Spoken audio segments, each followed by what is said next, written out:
Good morning, everyone, and digital welcome to this event organized by the European Alliance to Save Energy, by the European Association for Building Automation and Controls, and LightingEurope.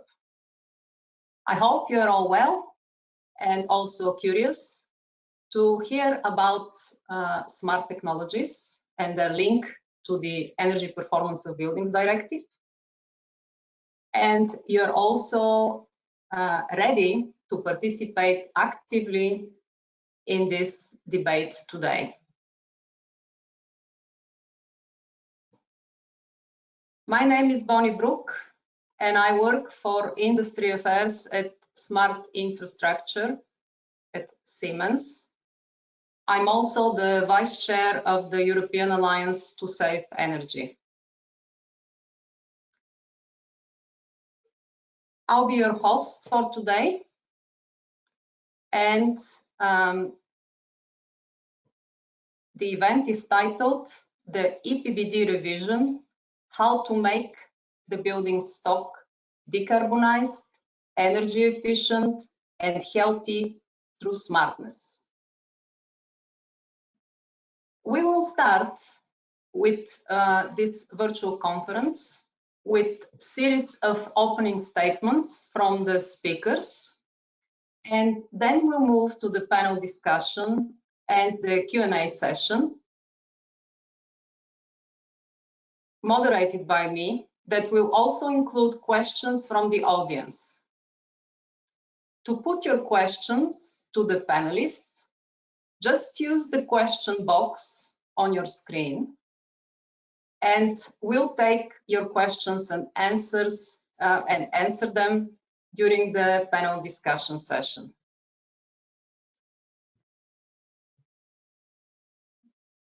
Few other pieces of practical information for you. The webinar is being recorded and will be made available together with the slides after the event. About the Q&A, I have already informed you, and in addition to this, to increase the interaction between the panelists and the audience, we would have polls which will be launched during the presentations. So please, when you write your question in the question box, it would be nice to mention also to whom you address the question. If it's a question that you'd like to ask all the panelists, then of course you can put all if you want.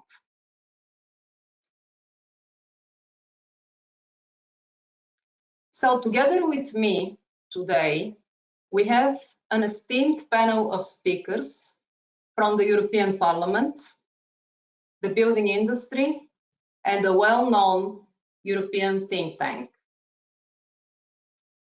Namely, we have MEP Pernille Wijs, member of the European Parliament, Niels Meinert, managing director from Johnson Controls, Urania Gerbertsakku from LightingEurope, and Jonathan Volt from Building Performance Institute Europe.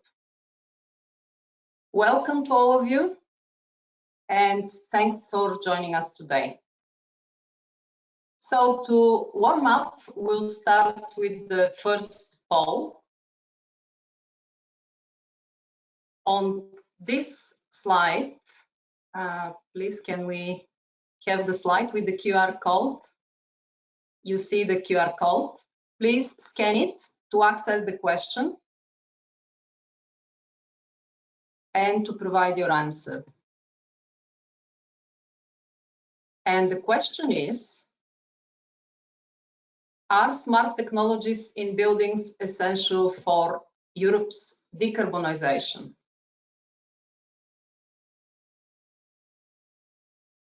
Are we also going to see the poll with the different options on the screen?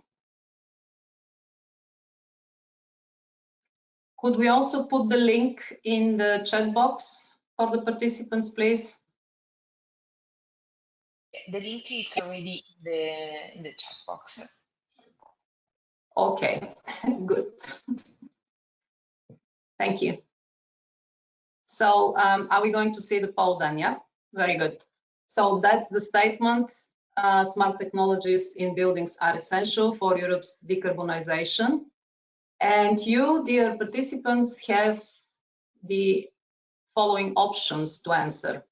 Strongly agree, agree, somewhat agree, somewhat disagree, disagree, or strongly disagree.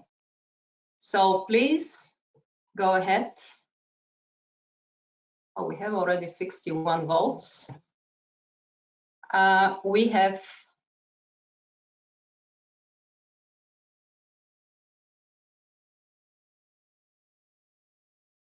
how many attendees? 122. So we could wait for a bit longer.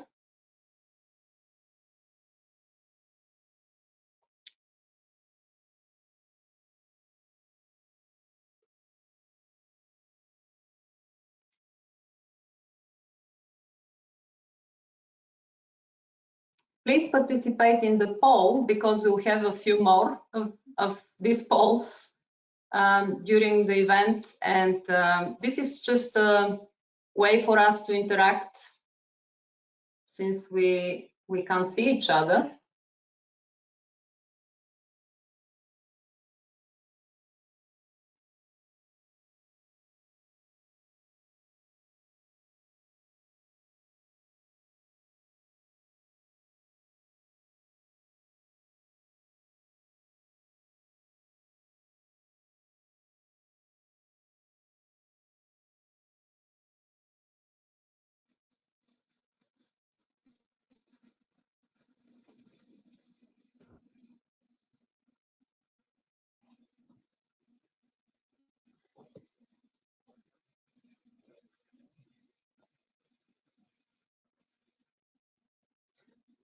Okay, so we have 124 people in the call and 71 participants that casted their vote.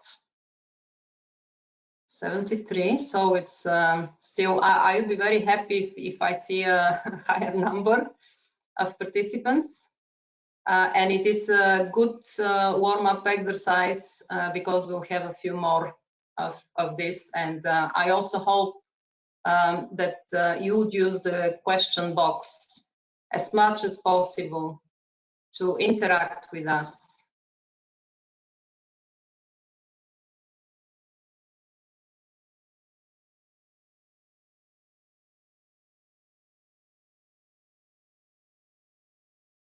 Okay, so I had the goal of 80 participants. When we reach 80 to close the poll, I think we are getting very close to 80. Maybe I'm too ambitious just for the beginning. So let's see in the next poll what the participation would be. So I would propose to lock the poll. Oh, you're very kind to me. I can see 79 participants. Very nice. Good. So what we see here, it's a very, very encouraging result for us, really, because most of the participants strongly agree that smart technologies in buildings are essential for Europe's decarbonization. And I do see a few people, 5 right now, that somewhat disagree. I'm very curious for these people to challenge the discussion and to participate in the debate, of course, for everyone else. But this is extremely important to also understand why certain people disagree with it. So I'd like to give you some figures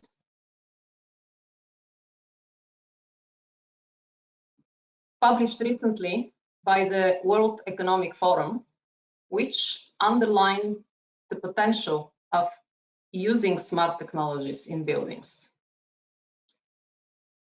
Basic automated building controls can save 10 to 15% of energy. More advanced functionality, such as demand-controlled ventilation, can save an additional 5 to 10% in energy. Integrating building systems can bring energy savings of 8 to 18% over basic control of individual systems. Automated fault detection and diagnostics can save an average of 9% in energy use.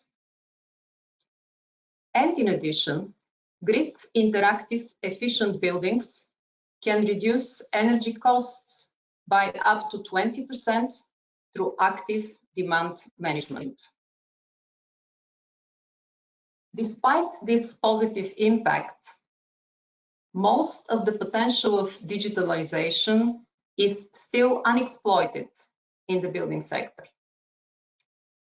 And the upcoming revision of the Energy Performance of Buildings Directive, or the EPBD, creates a unique opportunity to leverage a broad range of smart technologies to make our buildings energy efficient, future-proof, and more comfortable for its users. All businesses represented by the 3 industry associations and organizers of this event believe that reducing energy demand and increasing energy efficiency in buildings is a prerequisite for achieving the climate objectives of the European Union. Furthermore, we are convinced that highly energy efficient and smart buildings are the first and indispensable step to accelerate the deployment of renewable energy sources and enhance overall system efficiency, foster sector integration of buildings with industry, transport, and energy sector, stimulate a sustainable economic recovery, and boost local employment. In our opinion, stronger policy measures for highly energy efficient and smart buildings are necessary to meet the revised climate targets of the European Union and to fully decarbonize the building stock by 2050. And this is the right point of time to hear from MEP Pernille Wijs, who will share her message to us.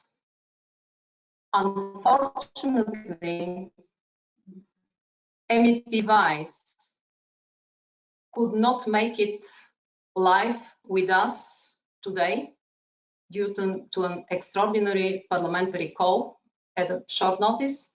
So she was so kind to pre-record a message specifically for this event and to us. So if we're ready, let's hear from her.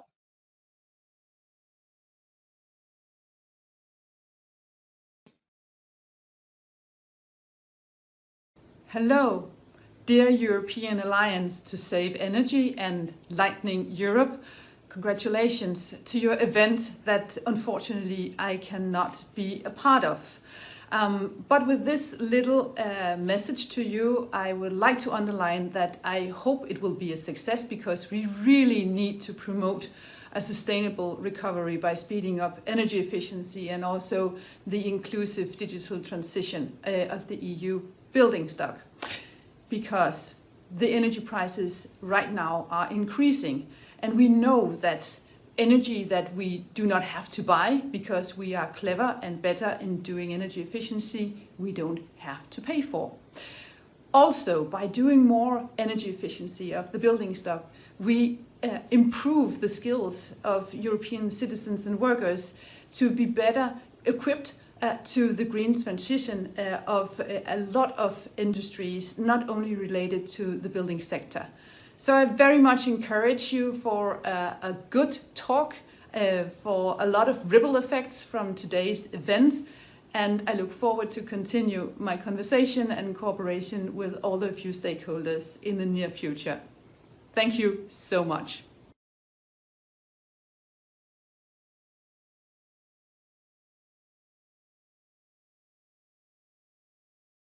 Thank you. Thank you very much for this message, MEP Weiss. Indirectly, and if you watch the recording of this event, we are very, very grateful that you find the time and that you pre-recorded this for us, so we really can hear your message. And just a couple of words about MEP Pernille Weiss. She is a Danish politician from the Conservative People's Party of Denmark, elected as a member of the European People's Party in the European Parliament in 2019. She holds a seat in the Industry, Research and Energy Committee, ITRE. So without further ado, let's move to our next speaker, Niels Meinert from Johnson Controls, who will talk about cost-effective, active energy efficiency solutions in renovating European buildings. Niels Meinert from Johnson Controls has been in the building industry for 30 years. He is a member of the board of eu.bac, the European Association of Building Automation and Controls, and supports eu.bac in driving directives for energy efficiency and automation of buildings, as well as standardization for building automation. So Niels, I can see you're ready. Over to you.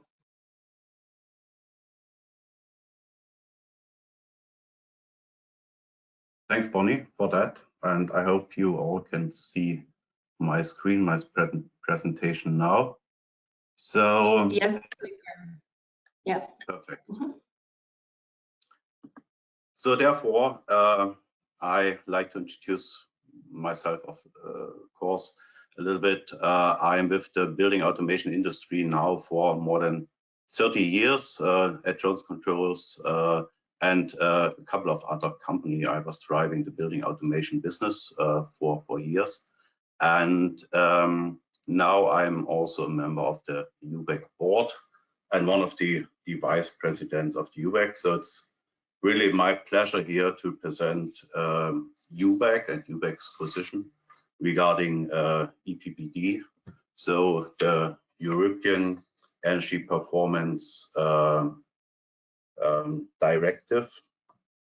And I hope I can add to that some examples that you can understand the position, and therefore I can explain that also a bit. I will switch on my camera as well so you can see me here. So therefore, let's start with introducing eu.bac a little bit. eu.bac is, and you see here a lot of companies are members of eu.bac, companies from the building automation industry, but also from the buildings technical equipment industry. We have here as members of the eu.bac. So at least driving from the industry solutions that allows a building to be energy efficient and at least with that sustainable, then you will see that a little bit later. Most of the time, as a building is in operation, is it necessary to save the energy not only during the erection or the tear down, but during the operation of the building. So starting with that, what building automation and controls means is, of course, there are a lot of products. You can see some ideas of that. What building automation controls is able to control in a building. At least all these products, let's say these are valves, actuators, these are bigger units for heating, for ventilation. All these units are controls and also controlled and also managed by a building automation and control system. So from the simplest sensor or actuator, so let's say a thermostatic valve as a very simple actuator we have, not really communicating to the communicating valve, then up to the bigger management systems. So building automation controls with that is kind of brain of the building, where all the different operational processes are controlled, monitored, and also can manually influenced for that.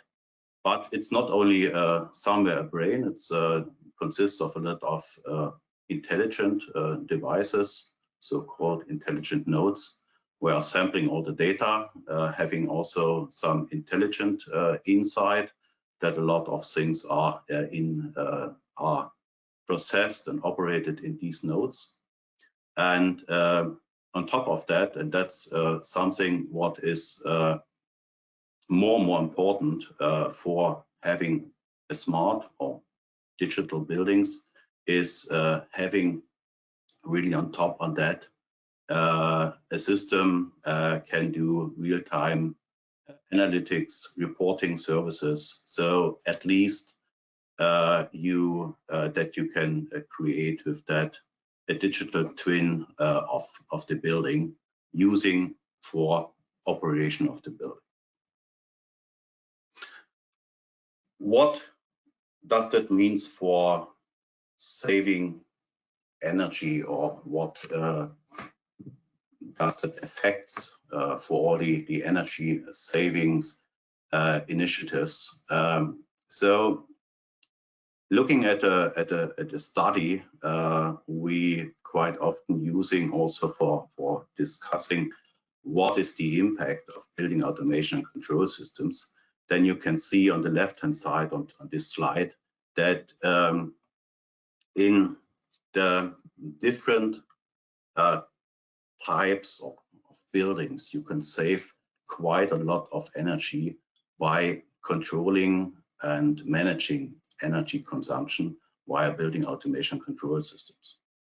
You can say the more different the usage of a building is, the more energy you can save by reducing energy consumption in these times.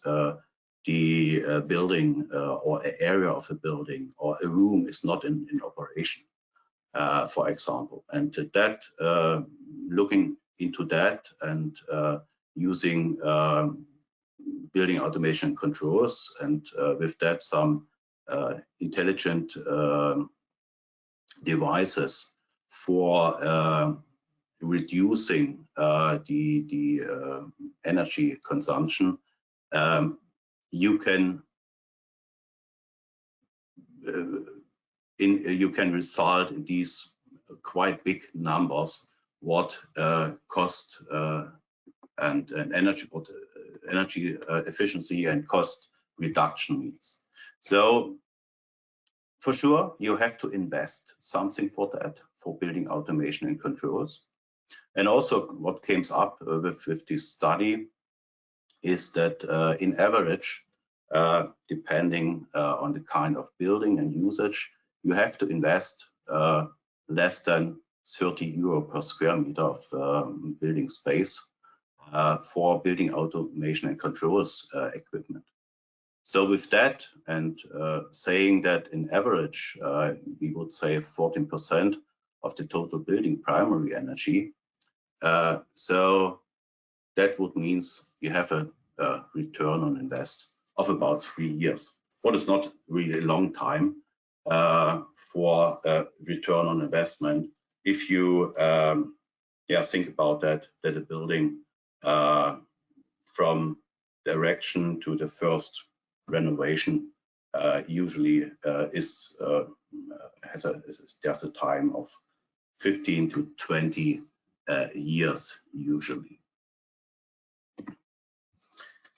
To making that a little bit more practical, I'd like to show you, and that's then from Johnson Controls, an example where we have such a building where a lot of different subsystems, intelligent nodes are in, for a couple of different disciplines, a couple of different units we have in. So we have the usual air handling units, room control, lighting control, heat pumps are in here in that buildings. You see also that there is solar energy using, so photovoltaic energy with the meters and the storage in the building that is also managed and coordinated by building automation and control system. And we have a lot of smart lights in, also managed then via a smartphone app. The user of the building can use for that, switching on and dimming the light. And on the other hand, that's also together with blinds and to coordinate also the light between the external light is coming in. All that is also connected to access control, CCTV, to make sure that you can operate the building, but also that people are working in that building can access, and with that also impacting their room, switching on light and bringing it into a comfort mode. Quite a lot of local building automation and control systems for managing that, together with a building management station, in that case Metasys as a Johnson Controls product, with using all the weather data and doing the energy management, but also then using a cloud-based application, so Johnson Controls Enterprise Management, to sample all the data, to do the analytics, and with that make sure that the building is operating well. And with that you can see if something is going wrong, if lights are not switched off, or if a room is in operation, if it's not occupied, so being in manual operation, for example, only to show up some examples what building automation and controls can do in this such a building, what is quite a big one for sure, but more or less the same functionality you can also implement with using smart components, using components are able to connect to all other building equipment and to building automation and control system, also in smaller buildings. Looking on that a little bit more from a higher level, then and what is going on with the building, and what is that related to the building and control system to have sustainable and smart buildings, then you all know, start with number one here, that we want to have clean air in a building. As more as a pandemic situation is coming up with that, the air should be in a good condition. That also impacted the so-called well-being or motivation of people are working in a building. Depending on that, what is demanding for that area where the people are working.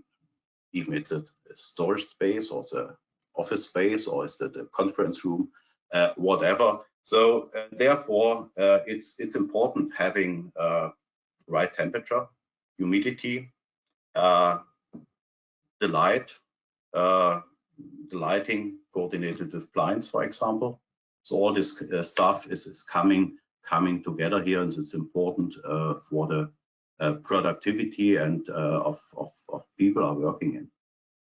And in the next step, then all these environmental, social, governance, compliance issues came up. So not only that we are erecting a building and equipping a building with some devices, but also that devices we are using are conform to all these environmental requirements we have, and also make sure that over time we also take care of the usage of resources we have as demanded from the building and the users here. So what leads to the at least reduction, or in best case of zero carbon, so reducing of the CO2 output here, or usage here. And that's quite together with energy efficiency. So by reducing the energy, you also going to reduce the CO2 footprint on that. And at the same time, you want to have quite a high resilience against that something is changing or running away.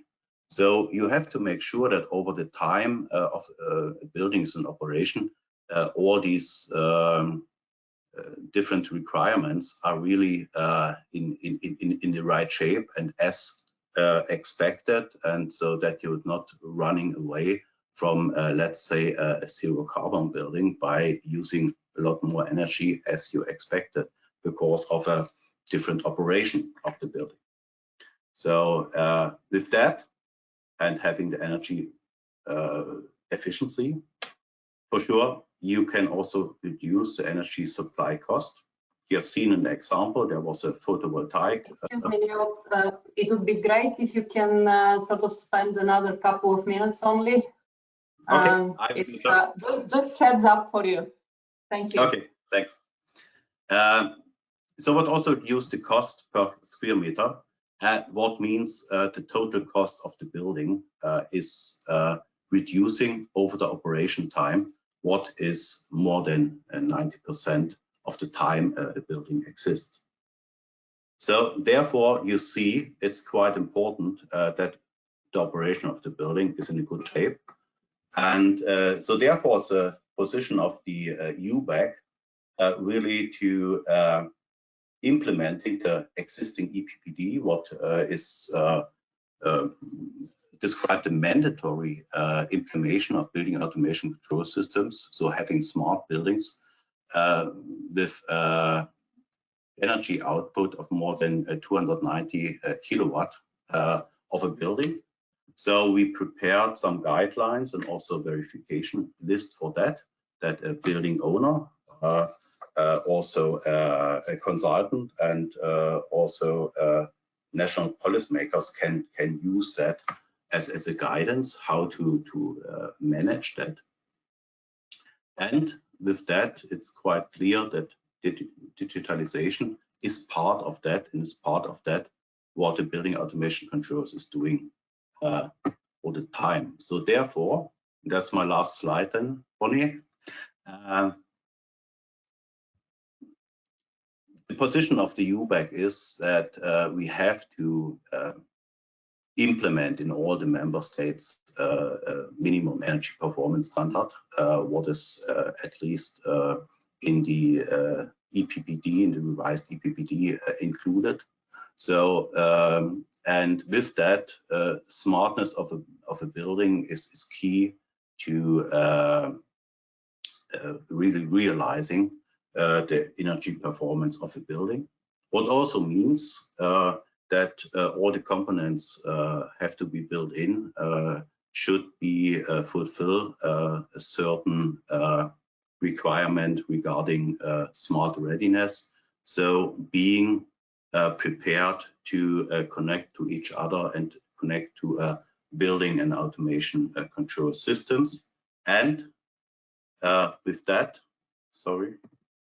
with that, and that's the third one, eu.bac is promoting here that not only for non-residential buildings as it is now, we have to implement some energy performance standards, but also for residential buildings, and with that also for smaller buildings with an effective rated output of more than 70 kilowatt, what is much smaller than in the actual revision of the EPBD direction, and the same level should also then be effective for non-residential buildings.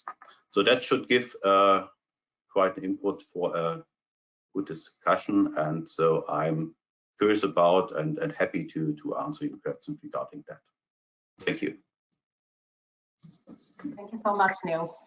Thank you for this very detailed information on building automation and controls, and also the policy asks of eu.bac for the upcoming EPBD.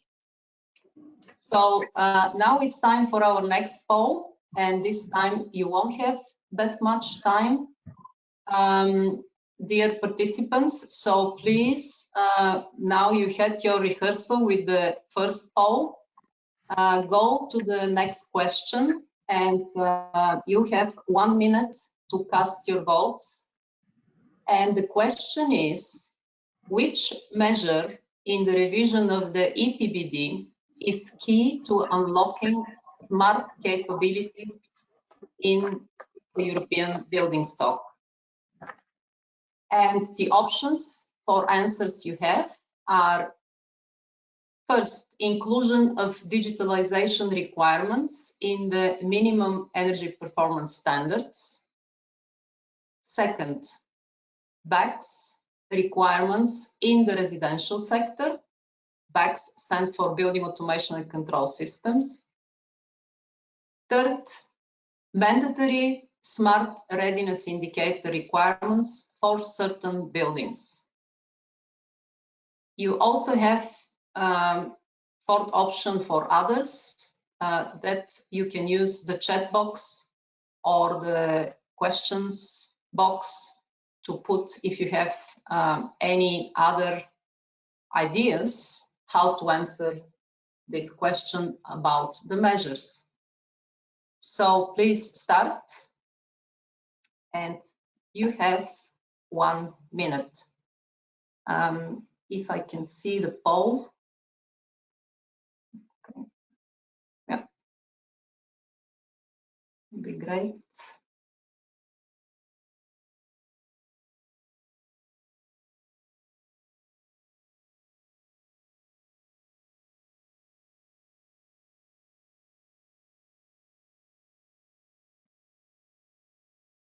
So I can see the votes casted as before. Okay, It's coming. Sorry about that. Oh, wow. I'm really impressed. You're so fast this time. Wonderful. Thank you so much.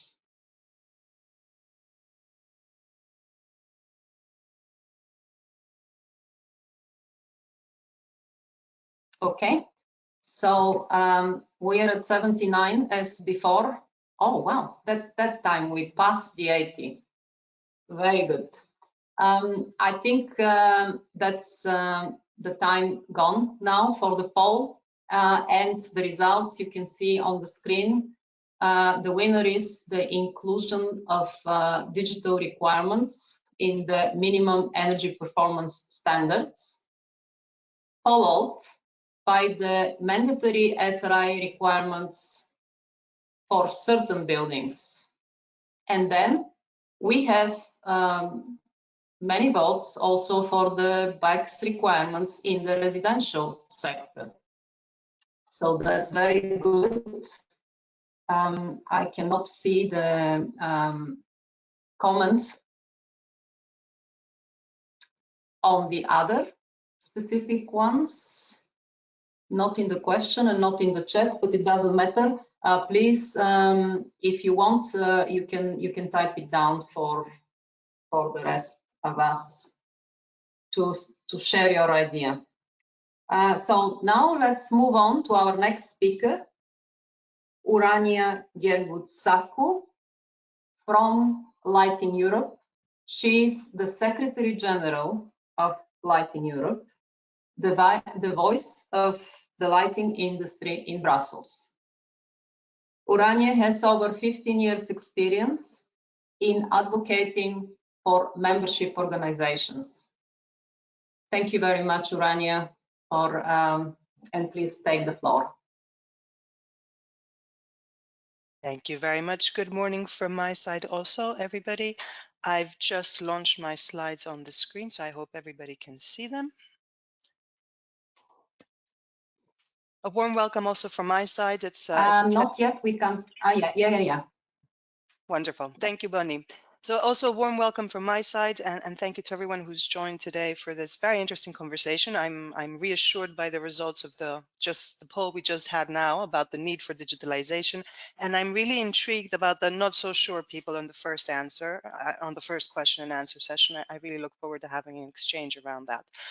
Briefly, the thoughts from Lighting Europe about how we think we can contribute to decarbonizing and improving the energy efficiency of Europe's building stock through smartness.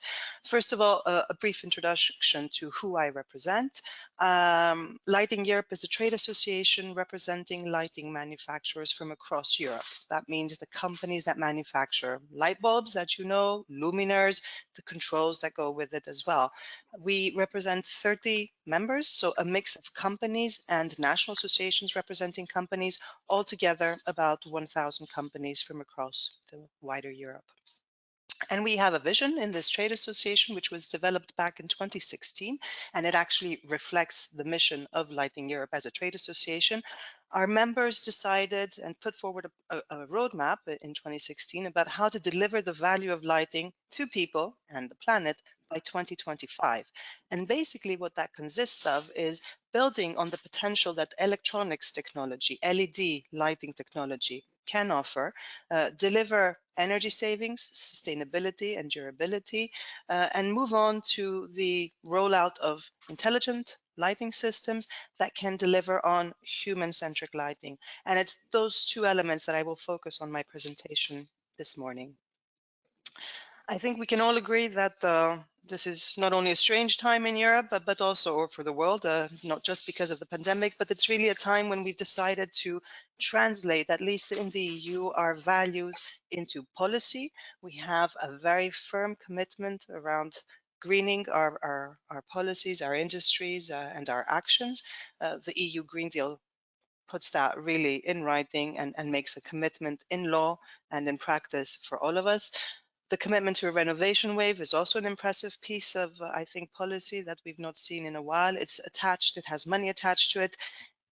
And we're really talking about renovating about 35 million inefficient buildings by 2030.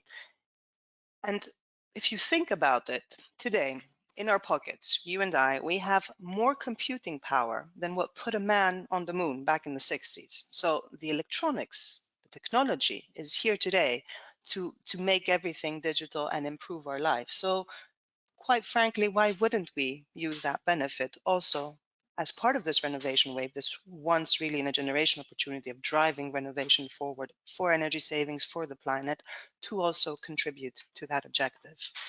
And I'd like to talk to you a bit about how lighting can contribute in that context. Already at an individual product level, LED technology, lighting technology, allows us to deliver significant energy savings. When you compare today's LED light bulb to the incandescent lamps that we used to have 15, 20 years ago, we already delivered up to 90% energy savings between those two products. With the new legislation that starts to apply already in September this year, we are delivering 7 million tons of CO2 equivalent a year by 2030. And that's already on top of the 12 million tons that were delivered by the legislation introduced in 2009 and in 2012. So today, just individual light sources can contribute significantly to energy savings. And there's a big transition towards those light sources. Firstly, technology driven by the industry. Most of my members are all LED based. I think there are about 90% of the companies I represent have only LED technology in their catalogs, and that number continues to increase. Now, imagine taking that and connecting those individual light sources into a system. So adding sensors, adding controls, that really allows us to even further optimize the energy savings that we can deliver. By the European Commission's own estimates, they expect 20 to 29 terawatt hour per year by 2030, or 48 to 56 terawatt hour per year in 2050. So just putting that all together, that technology together into a lighting system can really deliver even more energy savings. And it can do more because the controls and the sensors will not only manage how the lighting operates, it would also deliver additional functionalities. And I think we should not forget that today in our conversation when we talk about digitalization delivering on energy efficiency. We should remember that digitalization technology can do more. We can go beyond energy efficiency. And if you just take a moment to think about it, in the end, you and I, despite millions of years of evolution, we are all still animals, and we are governed by our body clocks, what's called as a circadian rhythm. And that body clock is synchronized to phases of daylight and of darkness, still today, even though we live 90% of our time indoors. And that means that lighting and our exposure, our access to light, impacts not only how we see and how we navigate the environment around us, so operating when there's darkness outside, feeling comfortable, feeling safe, it also impacts our body, so how alert we feel, how awake our brain is and functioning it is, how quickly we can think, how well we can fall asleep at night, and how easily we can get out of bed in the morning. And it also impacts our mood. Are you in a good mood, bad mood? Do you feel energized or relaxed? And that means that by using the right lighting at the right place and at the right time per person, we can really deliver even more benefits to people. That's about having lighting systems that allow for dimmable light, so allowing you to either boost or dim the intensity of the light, lighting that is tunable, meaning that you can play with this lighting system across the different light spectrum, the color of the light, and all of that allows you to adapt the lighting to who you are, where you are, and what you're doing. Because indoor lighting is deliberate. It's not, let's stick a light bulb in the wall or in the ceiling and off we go.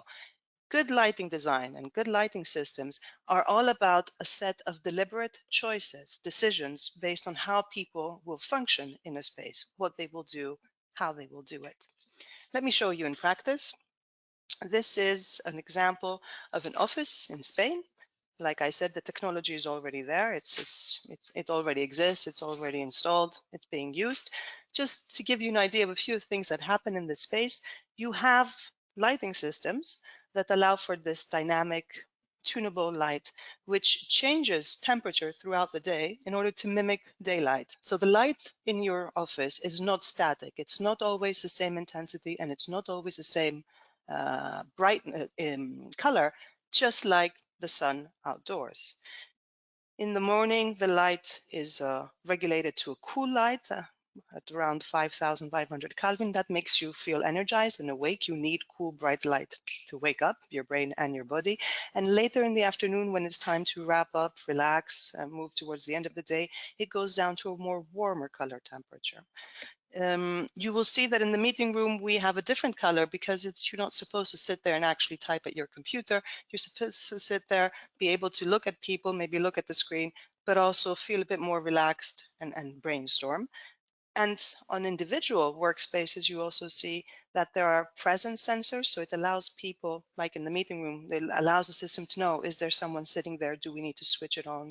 Do we need to dim it down? So optimize the use of the lighting. And it also allows you to make a personal adjustment.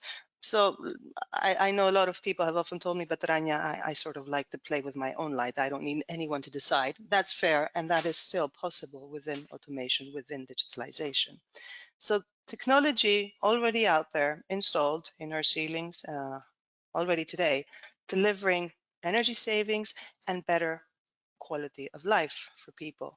And that has been proven, this better quality of life for people, because the studies done in offices and homes and places where we have installed this better lighting, these lighting systems, shows that people perform better at work. So you're more concentrated, there's less accidents, you can do your tasks better. Our children do better at school as well. And frankly, when you think about it, in an office environment, in a building, why wouldn't you do this? Not only does it deliver energy savings, but the most important thing in the end, in the building, is the people and how we feel and how we operate. So with automation, with digitalization of our lighting systems, we can also improve how we navigate indoor environments and how we feel and perform in them. So to wrap up, in Lighting Europe, we have made the following recommendations about what we want to see in the Energy Performance of Buildings Directive and in the renovation wave. And I'd like to run you through these, please, briefly. First of all is we need requirements on smartness of buildings. You have to mandate the use of automated lighting control systems in non-residential buildings at least. But the legislation has to make a clear statement to that effect. We want to see a harmonized application of the Smart Readiness Indicator across Europe.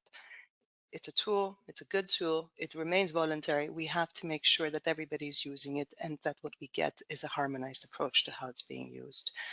We should have requirements about inspecting lighting systems, because we can all make a great design, but it's important to make sure that that design is installed and that design is then maintained regularly. So the legislation at European national level should mandate those inspections.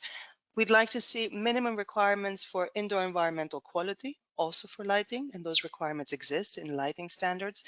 That's not a novelty if you think about it. Other energy performance rules, for example, at light source level, so the individual product, include performance requirements that are not only about the energy savings, but also about the quality of the product. So it is fair in a piece of legislation, of European legislation, looking at energy efficiency, to also think about the quality of the environment.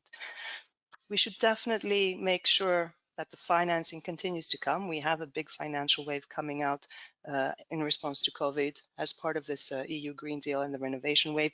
It should mandate and support the renovation of lighting to transition to these LED-based lighting systems. And the conditions are there in terms, set some conditions in terms of smartness and also quality of light, like what's in the standards already today. And then, of course, let's follow up with member states to make sure that their long-term renovation strategies are being forced so that we can reach the targets we have. And with that, I thank you for your attention and the opportunity to briefly introduce you to the amazing world of lighting today. Thank you, Bonnie. Thank you all. Thank you so much, Urania. Thank you. That was a very good overview, but of course, with a lot of detail in it, that lighting systems, smart lighting systems, not only reduce energy consumption, but they also are so important for us human beings. And this is only another one of the multiple benefits that smart technologies could bring. So thank you so much for that. I would just like to remind the audience to start putting your questions in the question box as soon as we actually have the next poll when we finish it. So let's have the next poll, please. And this time the question is: smart technologies in buildings are essential for a better indoor environmental quality. The revision of the EPBD should go beyond energy efficiency and also address indoor environmental quality. So please, everyone, let us know what you think. The 6 answers are already known, it's just a couple of words. So let's see if what we can do in a minute.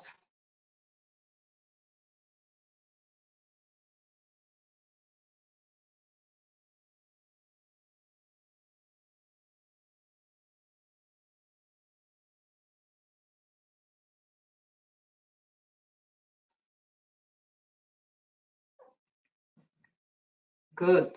That's what practice does to people.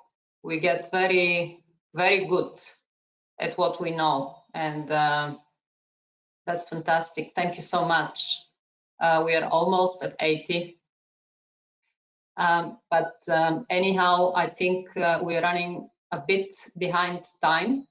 So, and I can see there are a lot of fans of smart lighting systems in the call, as well as smart technologies. I'll take it. And of not only going for energy efficiency, but also addressing the indoor environmental quality.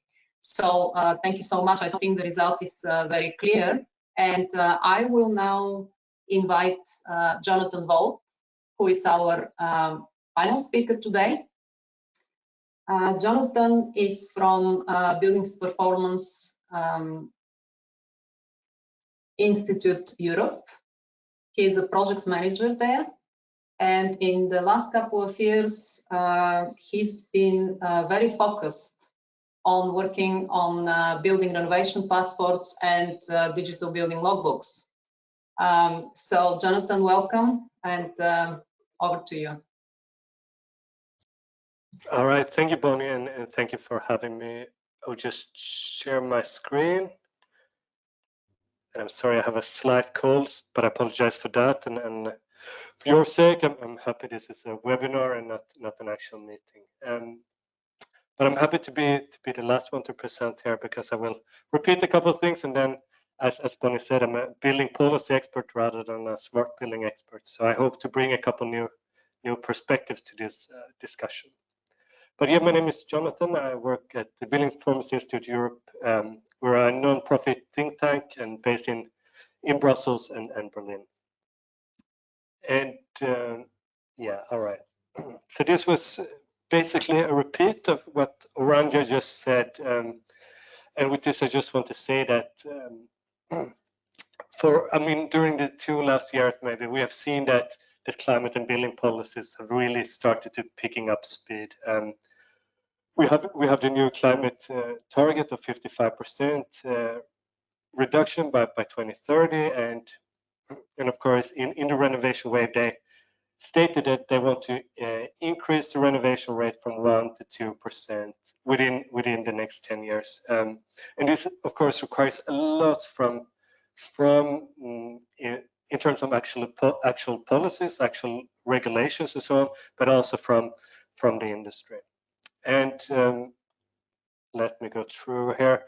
So, well, before I do that, basically what I will do in this presentation is to highlight what are the anchor points in the renovation wave that we see. I mean, we only have the strategy, but what are the terms and concepts and measures that we maybe can use to leverage the smartness? Because in the end, as was concluded in the 2 previous presentations, we really need smartness in buildings and in districts to really meet these targets by 2030 and to be fully decarbonized by 2050. But of course, renovation wave is not it is not happening in a vacuum. It is happening together with a bunch of other big global changes that influences both how we use buildings, how we use, how we heat and consume energy in our buildings, and so on. And I would just go through a couple here. Let's see if I can. All right. I will go through this quite quickly because you all know this. Neil said that he was talking about building automation and control system. Technical building system is, of course, but we also see that there are a huge increase in number of components in our buildings and in our homes that actually can communicate with us and with the energy system. I mean, on my phone, I can control my washing machine.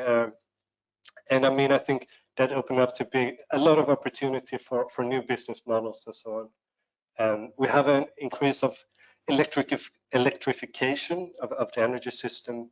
Electric vehicles and heat pumps are increasing very fast, and of course, two drivers of this electrification. And this, of course, opens up new challenges, but also opportunities for buildings and for the energy system, as does the increase of especially solar power and wind. That brings some volatility to the energy system. And this, I will come to this in a couple of slides, but this requires our buildings and our energy system to become more flexible and more adaptive. There is an increase of servitization. More and more things that we used to buy as products are becoming services, and this is something that probably will increase. And technologies such as building automation and control system can, of course, enable this. And of course, data, it relates to the digitalisation, but everything we do is basically recorded somewhere. And this is maybe, worrying from an energy, from a privacy perspective, but from a bigger perspective on how we can reduce energy and improve how we use energy in our homes, it's also a great opportunity if we can really use this data and make sense of it. And of course, going back to where I started, climate change, but also the civil society, the climate movement are really requesting a change. And with that, I just want to say that it's we don't really have the time anymore to take these incremental steps. We need big changes now, and yeah. And I think the renovation wave was really an ambitious. Yeah, this was something the Commission did to try to do this, to try to really increase the renovation activity of the built environment and to reduce the climate impact of heating and so on. And now today with we have an ongoing gas crisis and we have high electricity prices in most parts of Europe, and there's also we also need to reduce our energy need because of energy security reasons to make sure we don't end up in these positions in the future. But the renovation wave will lead to that they will open up a number of directives. We have seen proposals for most of them this summer. The Energy Performance of Buildings Directive will come in this December if everything goes as planned. But what I really like when I read the renovation wave is that they don't just focus on this objective of increasing the renovation wave from 1% to 2%. They take a much broader perspective where they really try to bring in buildings role in the wider energy system, the social perspective of buildings, to really try to improve a wide range of things at once. Of course, upgrading the construction sector to make them able to carry out the renovation wave and so on. And I think if I go back to the buildings in the energy system, this is a graph we did now 5 years ago, where when people still talked about buildings, they saw buildings as a dead object, as an object that people just lived in, they worked in, and this building then consumed energy. What we said this, and it's as true today, is that buildings are really in the intersect, or can be in the intersect of renewable energy production, energy storage, and demand response, and then become really what we call micro energy hubs. So not just consuming energy, but producing energy, storing energy, and making sure that we optimize the energy use as well as the indoor environment to follow up what Oran just said. But we also concluded that to be able to do this, we also need to have a building that is energy efficient in terms of the non-smart components. I mean, it needs to be well insulated, because if you have solar power on the roof and it just goes out the walls, you won't be able really to valorize the many benefits from that. And then we also said that, of course, these micro energy hubs also need to be intelligent, to have some kind of building automation and control system, for example. And here I just made a couple conclusions. I have said this before, so I won't stay here. But going back to the renovation wave, and I think both the other presentation presented a couple what they think we should see in the renovation wave when it comes to smartness and increase the smart readiness of the building stock. Here I won't say these are not my recommendations, but these are just some of the main anchor points that I have seen in the renovation wave that I think can be used to leverage smartness, which is of course then needed to decarbonize the building stock in a meaningful way. And of course, the smart readiness indicator, this has been mentioned, but it's of course the most obvious way to do this. We have the digital building logbooks that I worked a lot on, which is then a digital repository of all building related data. There you could potentially also link there the real-time data of buildings, and by doing that enable new business models and so on. We have the energy performance certificates, which shows the energy performance level of the building, or they intend to show the energy performance level of the building. And this could also be upgraded, or they will do upgradation, or they will upgrade this in terms of quality and reliability and so on, probably. But they could also upgrade them to include, for example, just show if this building is smart. Does this building have demand response capability, for example, or is this building part of a district that might turn into a smart district in the near future? We have the nearly zero energy buildings, which is basically the minimum standard for new buildings. There you could, I think this should be upgraded to become, a net zero or even positive energy buildings, but it can also include smart components. For example, certain buildings should have a building automation control system. All schools and hospitals should have certain lighting system and so on. And related to that, the building renovation passport is this individual building renovation roadmap for existing buildings, setting out which renovation does the building need to carry out, and which order does it need to carry this out in order to become future-proof. And within, in these recommendations, we of course need to integrate the smart components, and that is a given, because otherwise you won't reach the high energy efficiency level of the buildings. And minimum energy performance standards, what was mentioned by Niels, I think there is for non-residential buildings or larger buildings, you could do what Niels proposed, to include certain requirements that they should have certain level of smartness or control systems.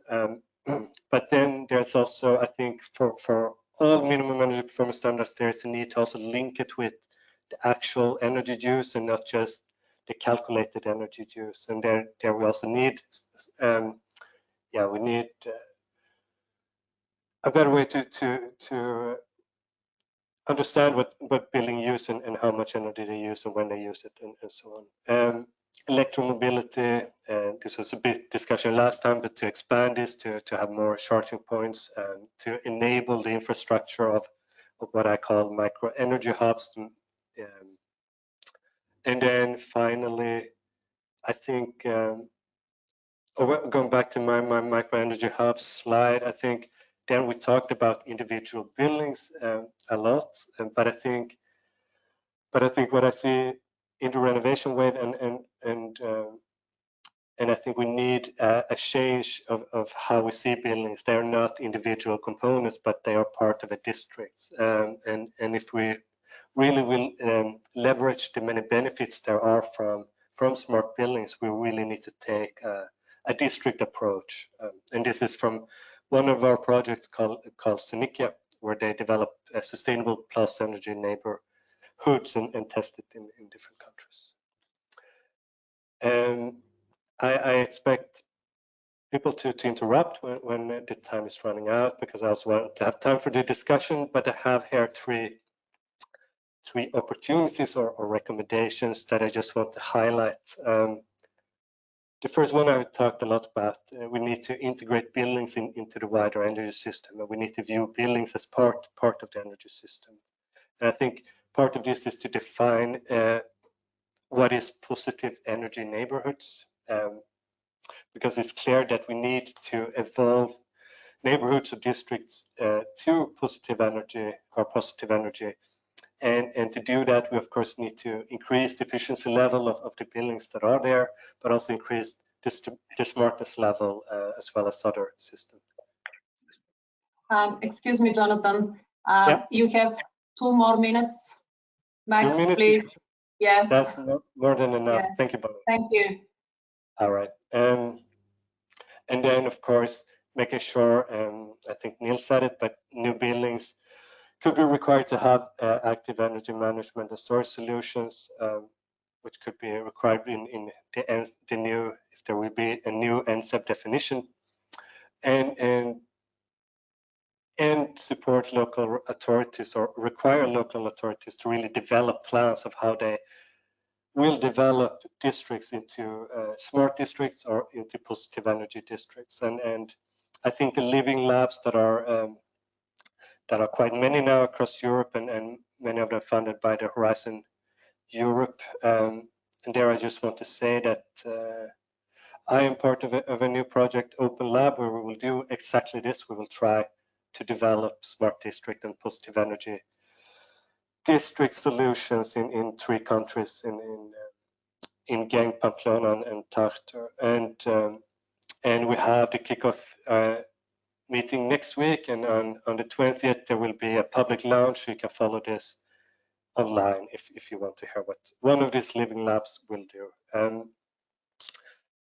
I have mentioned this, but the digital building logbook really needs to enable a cross-sectional use of data. The digital building logbook brings together the data from a number of different databases. It enables interoperability of this data, and in theory then make use of this data for different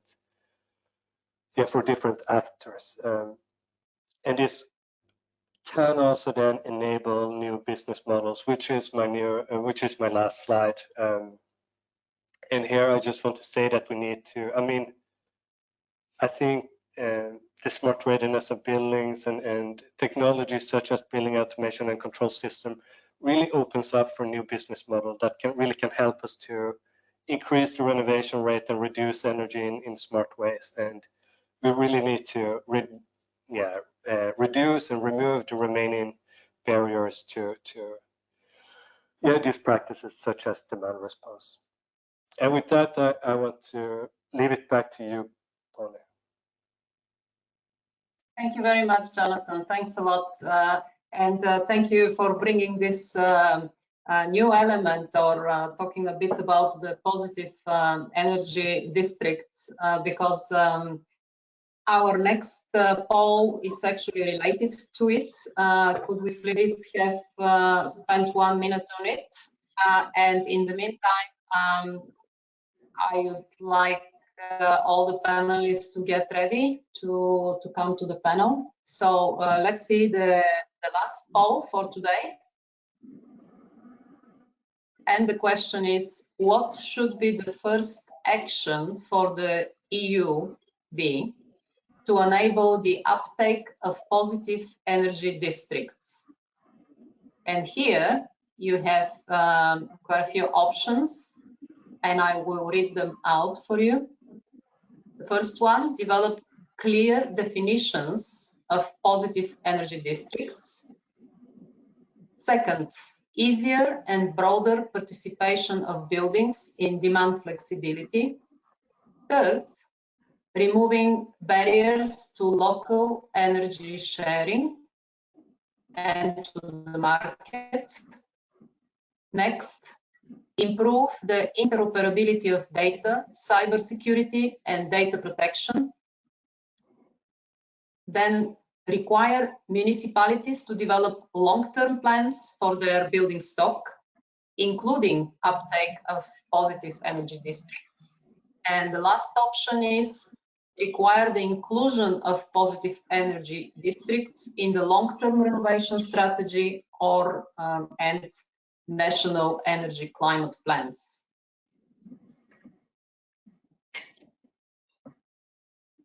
Okay.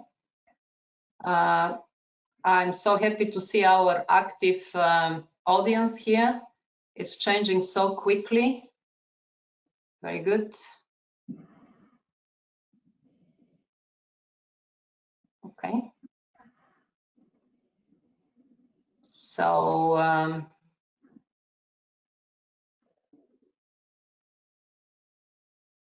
it's now getting stable and we're also running out of time. I would like to take some of the questions from the audience. Jonathan, apparently the winner is to develop the clear definition. I think clarity is always useful. And of course, combined with removing barriers. And the third, very preferred one option is to require municipalities to develop these plans and include positive energy district aspect in them. But also the second option has quite a bit. You can see for yourself. Apparently, there are supporters of all of these suggested actions, which is great. Okay. So thank you so much, and I think we should move now to the panel discussion and the Q&A session. So all the panelists, please switch on your cameras and join me. Join me on stage. Okay. Quite a few questions here. Let's just start with Jonathan, actually. What role the energy performance certificates could play to support the uptake of smart buildings? Yeah, thank you, Bonnie. And I think really, I mean, the energy performance certificates they have their flaws, of course, but they're really becoming an instrument that shows the energy performance of buildings that they were declared to do in the beginning.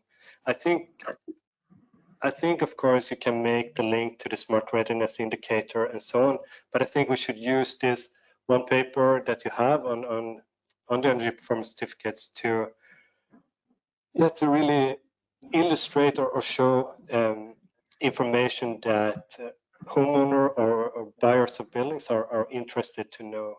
And one of them can, of course, be if the building can participate in demand response, because then they can, of course, earn some money on that in the future. But then there's, of course, also the link with the the energy performance certificate databases. I mean, what is stored from the data, and they're making the link with the digital building logbook, and by doing that, also link the energy performance certificates to actual energy consumptions.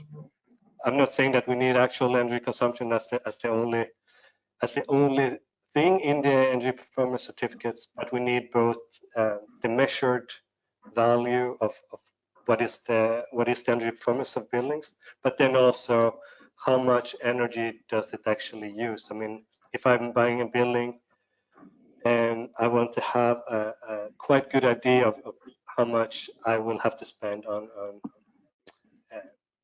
energy in my building. Okay, thank you, Jonathan. Thanks a lot. So there is a statement from someone from the audience saying it is not if smart technology is essential, but is the adoption of smart technology essential? That's a comment here. And I would like to ask you, Niels, you spoke about building automation. Is smartness in buildings really feasible and necessary for everyone? I think I talked a lot about necessarily how necessary it is and how important it is to bring all the different components of a building, and mainly the technical components together, and also to make sure that during the operation phase, what is the longest time a building exists, we really aware of energy consumption and all the operational issues, also the comfort we have in the building, what is also important for the usage, as also mentioned here before. So therefore, it is a need to make sure that the building will be in a good operational mode also in the long run. Is it feasible to do that? I believe we have the technology in place now for years and also decades, but it's improved in the last years. It's more and more easier to combine different components from different suppliers for different systems. There are standards in place for doing that, new standards coming up also with all this IoT readiness or IoT capabilities of components. So therefore, I believe it's definitely feasible. For sure, you have to think about, before you are starting to combine all these things, what is the functionality or what you want to reach with that building, and how the components and systems should work together. That's from my point of view, most important part. And the technical solutions are there. You can use that. You can use standards. You can do that on a one-to-one base. Standards have the advantage that it's not a one day solution, as I say that in that way, but it's then also a solution you can advance, change, or whatever during the operation of the building. So therefore, I would prefer going into standards communication and using that as a base of all the combined functionality you should have and you need to have in a smart building for ensuring low energy consumption and a good operation over time. Thank you, Niels. Thank you. And here we have a question, I believe, for Urania. It is in regards to the active load management that is in some way load shedding. How can we design lighting systems to work with this? And we need some real numbers for percentage of load to be reduced to make financial arguments to clients for the additional wiring and control required to make a lighting system still be functional while requiring to reduce the active load. Urania, I'm not sure, are you able to answer this question? I mean, it is a bit in combination with this active buildings lighting. Yeah, that was a mouthful, wasn't it, Bonnie? Thank you for that. Absolutely, but I want to really read it out loud, yeah. Thank you for that. I think it's a fair point. Lighting cannot just rely on someone giving it energy when energy is available. We need to have lighting on when you need it, so it has to be driven by demand. That's true. And there are studies going, I don't have the numbers off the top of my head, but whoever put that question can happily follow up by email afterwards. The email was in the slides. There are discussions going around building a model which demonstrates the financial benefits of going to lighting systems. And I think that case is already being made because there are people who move to that direction without looking for additional financial support or trying to figure out how to make it happen. The energy savings make the return on investment deliver quite soon. But I'll happily follow up by email. Okay, thank you very much, Urania. Thank you for this offer. So there was a question about interoperability and using different languages with smart technologies. And we have here bricks and haystack mentioned, but I think, Niels, you already sort of addressed this by mentioning standardization. I think that this is probably the way it should go in the future.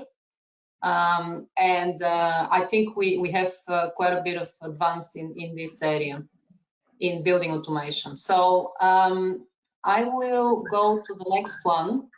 I believe this is just a statement. What I miss with eu.bac mission statement, while safeguarding indoor environmental quality.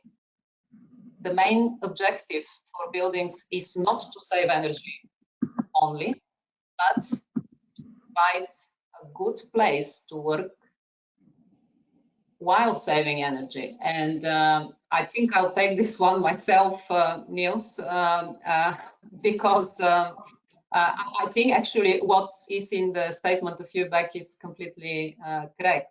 It is exactly that. So, of course, primary is to provide the indoor environment. But when you have building automation and controls, you can also save energy while doing that. Okay, perhaps it's just a matter of interpretation, but thank you for the comment. Yeah. Yes, Niels. Maybe I can add something on that. For sure, at least building automation and controls is, and that's also what I explained, it's at least an enabler also to make sure that we have a good, I had it air quality or good air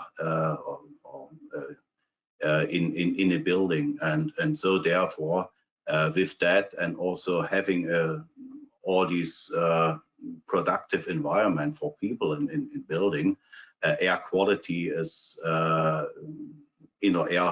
or environmental quality is key for that. And building automation controls is an enabler, making sure that it is feasible and you can have that over a long time. So therefore, it's also what eu.bac is clearly supporting, that air or indoor quality is key. Using the equipment, the building automation and controls industry is providing to that, to making sure that it's really happening. Yeah, right. Thank you, Niels. So I will take one last question. We are on the hour now, so officially our webinar should be closing right now. But I'll take one more question because it's very interesting and we haven't touched on it. And it is, what impact does building information modeling and digital twin has on the EPBD? Anyone that would like to take this? Jonathan, perhaps you?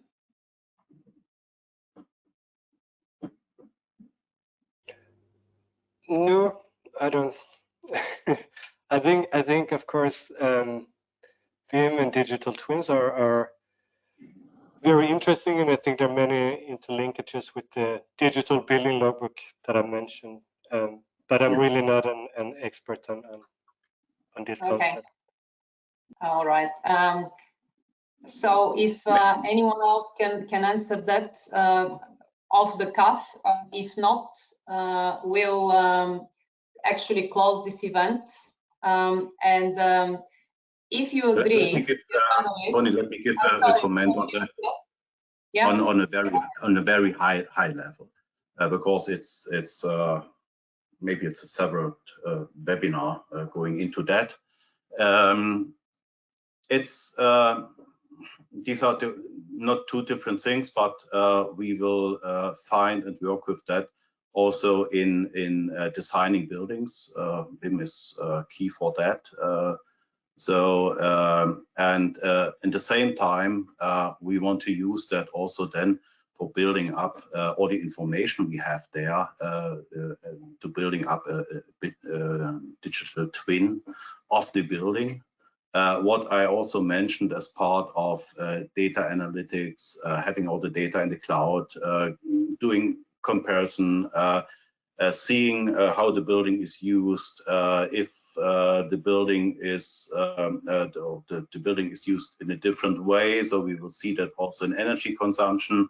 Maybe more lighting is switched on for certain reasons, because more conferences in the evening, all this kind of stuff, and to having that, yeah, watching that and seeing and having also the intelligence behind that something is going wrong.